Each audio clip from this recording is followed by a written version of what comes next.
Hey there, what's happening, guys? So, got a new truck the other day. Thought I would share a few thoughts, try to make this quick as I can.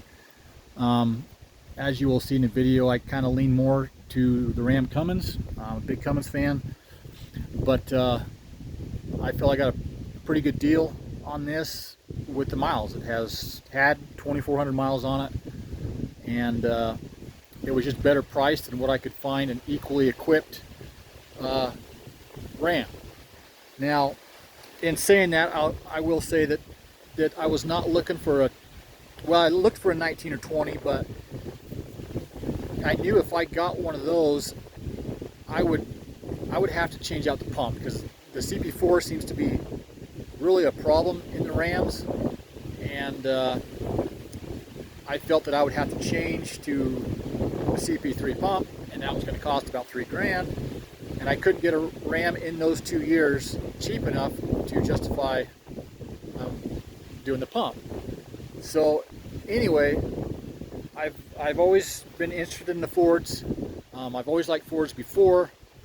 Where Ford lost me was a 6.0 and 6.4, and all the crap they dealt their customers with warranties. And then the first few years of 6.7, where a lot of guys are going through CP4 pumps and having different issues, and Ford is a real tightwad about doing warranty work from what I've seen. And so I kind of went to the Ram side for a while, and now I'm going to give Ford another shot and see what happens.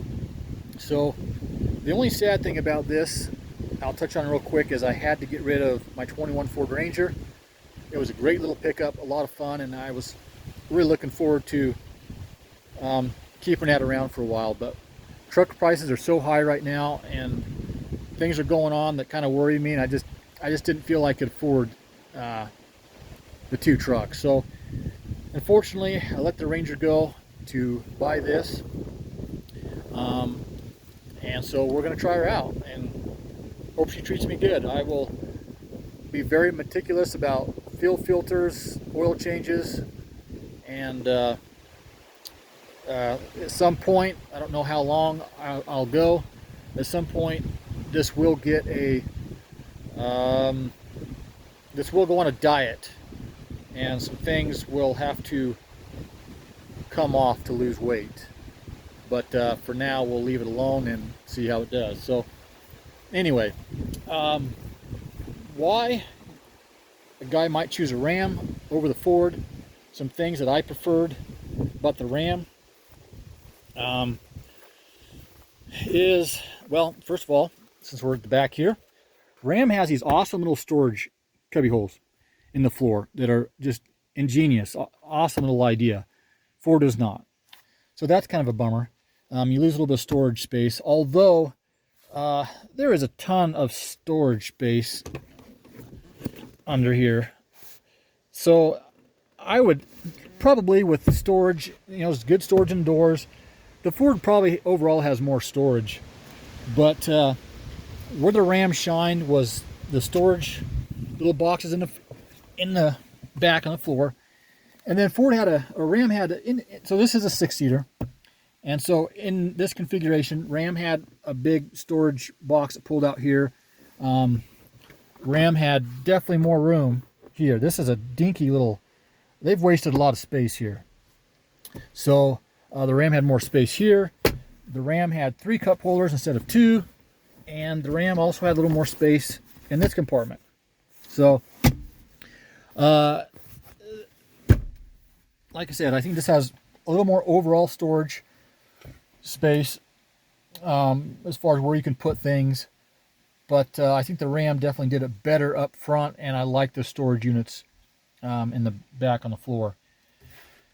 The other thing, as far as interior goes on the Ram, is the gauges.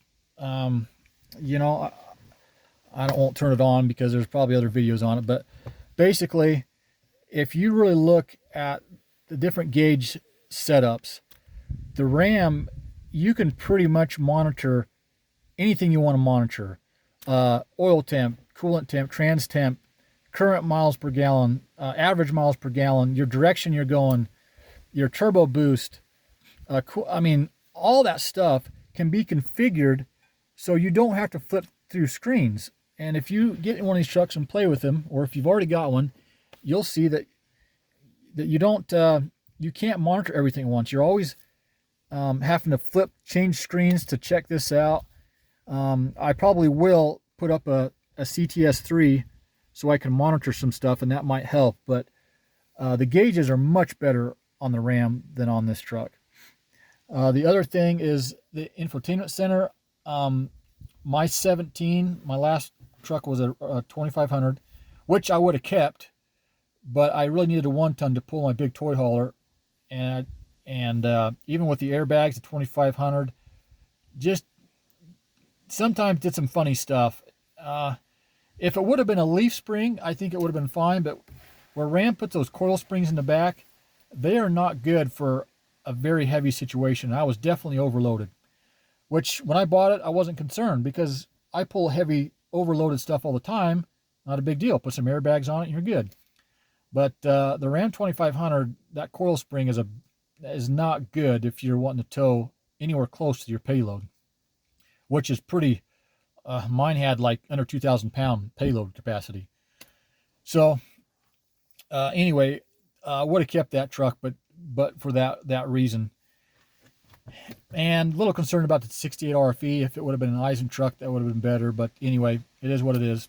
Can't get an Eisen in a 2500, and 2500 wasn't enough capacity, so we got rid of it. But the gauges were better.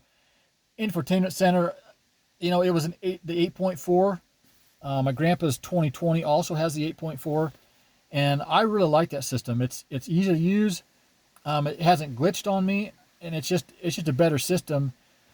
I've had an 11 F-150 that's kind of similar to this system, and then my Ford Ranger, and now this one. Had a couple buddies that have got the system I've got to play with, and it's a decent system, but it's not as fast. And anyway, there's a variety of things that I don't like. I don't like it as well as the one in the Ram. Definitely a better, easier system in my opinion. The other thing is the cameras. The camera system on the Ram. Well, first of all, while we're talking about the camera system, you can get there's a huge percentage of Rams, even a lower trim level, that have both the cargo camera, which shows you into the bed, and then your regular tailgate camera. So it's pretty easy to find a Ram with those cameras. Ford, not so much, but this one does have those two cameras, and you cannot watch those cameras when you're going down the road. Actually, the only way the cameras work is, from what I can find and figure out, is when you put the thing in reverse. Then you can look at those cameras. Otherwise, you can't turn them on going down the road. The Ram you could, so you could check your hitch, your cargo, and to see how things are doing. So that was really cool with the Ram is being able to select those camera systems. So and then I guess while we're here at this area, I will touch on the exhaust brake. I don't really need to go into it much. Let me just tell you, there is no comparison. The Ram is hands down a much better system. It slows the truck down. It will hold the trailer back. It's almost, I wonder if it's even worth having it on this truck. It just, it's terrible. I'm very disappointed in the exhaust brake. It's a joke in the Ford. And it seems kind of odd because, as I understand it, it's done by the VGT turbo. I think, that they're both kind of the same technology. It seems like a Ford could, maybe with tuning, maybe if somebody did better tuning, you could get it to perform better. But either way, that's probably going to be a problem. I'm sure I'm going to be going through a lot more brakes. I ran my Cummins for 113,000 miles and didn't change any of the brakes. Well, I did change the brakes because I was getting a lot of dust, and I went to a better pad, but I could have used those same brakes, those original brakes, and carried them clear through the 113,000 miles I own the truck. So that exhaust brake is awesome on the Ram, and I just left it on all the time. So anyway, I think that pretty much covers the Ford. Oh, the other thing which I noticed right away, the Ram, this Ford is not as quiet as the Ram. The Ram is much quieter inside, and my grandpa's 2020 is even better. So yeah, the Ford is definitely not as well insulated, it would appear. And maybe it has to do with this stupid sunroof. I hate these sunroofs. I don't know why. You know, it seems like you get a Ford loaded up at all, and it always has a sunroof. You can get a lot of Rams that are pretty loaded up that don't have sunroofs, but this does. I wanted all the other stuff, and it just happened to come with the sunroof, so I'm stuck with it. But maybe that contributes to it. I don't know. But the Ram is definitely quieter inside. So anyway, the other concern I would have with the Ford, I would give the edge to the Ram, is the four-wheel drive system. I've been in several Rams, have buddies that have Rams, and the four-wheel drive is generally not an issue. When you hit the switch, it works. The hubs lock in like they're supposed to, and it works. Fords, we haven't had any of these newer ones. This is the first new one, so we'll see how it does. But in past Fords, there always seems to be a problem with the hubs not locking in. You have to get out and manual lock the hubs in, or the switch doesn't work, and you can't figure out why you have no power. And we've had nightmares with Ford's four-wheel drive system with the automatic switch. So we'll see how that does.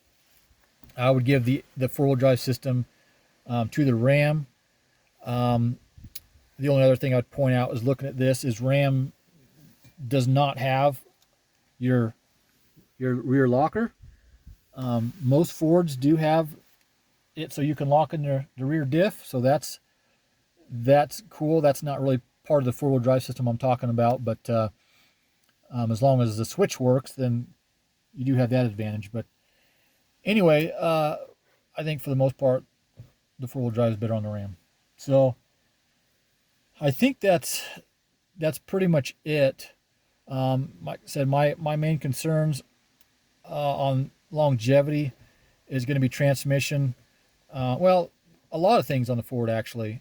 I think I feel Ram is a more solid truck, especially like 14 through 2018. Those are some good years of trucks. This one is to be determined still. I worry about the CP4 pump. Don't have to worry about that on the Ram. If you do got a 19 or 20 that has a CP4 pump, you can swap it out for a CP3. Cost you about $3,000, but hey, you can get rid of it and probably not have any problems. If it was just a pump that went out, wouldn't be the problem. But unfortunately, when the pump goes out, you're $7,000-$10,000 in repairs, as near as I can tell. So kind of a bad deal. But I'll change my fuel filters very often, drain the water out, use recommended oil. I'm gonna maintain it, and we're gonna see what happens. I'll put the Ford to the test, and I'll like it. This will be a nice truck if it doesn't give me any problems. So fingers are crossed on that. But anyway, don't want to go too long. I think I've pretty much covered everything on the truck. Covered the 6-seater option. Like I said, I think the Ram's a little better system. Although one thing I do really like about the Ford when we're talking about this is this extends out farther. So my arm kind of rests right here. And in a way, it's a little more comfortable than the Ram. The seats, I can't tell you. I think the Ram was a little bit more comfortable for me. But, when we, me and the wife and the kids, we head down south in it here in a month or so, we're going to have a good idea of how that works. So anyway, hope you guys get some benefit out of it and can see some of the differences between the Rams. I spent a lot of time in the Ram, and I'm fixing to spend a lot of time in the Ford. So we will see how they do, and hopefully I don't have to do any work to this, because this is other than changing the oil and maybe a couple other things, this is clearly much harder to work on than the Ram. I don't think I have to go into detail, but if you just pop the hood and look, you're going to see that this is kind of a nightmare to work on. You get too deep into something, you're going to have to pull the cab. With the Ram, there's a lot you could do without pulling the cab. So definitely the Ram, I feel, would be easier to work on. But anyway, I'll get off of here, and you guys have a good day.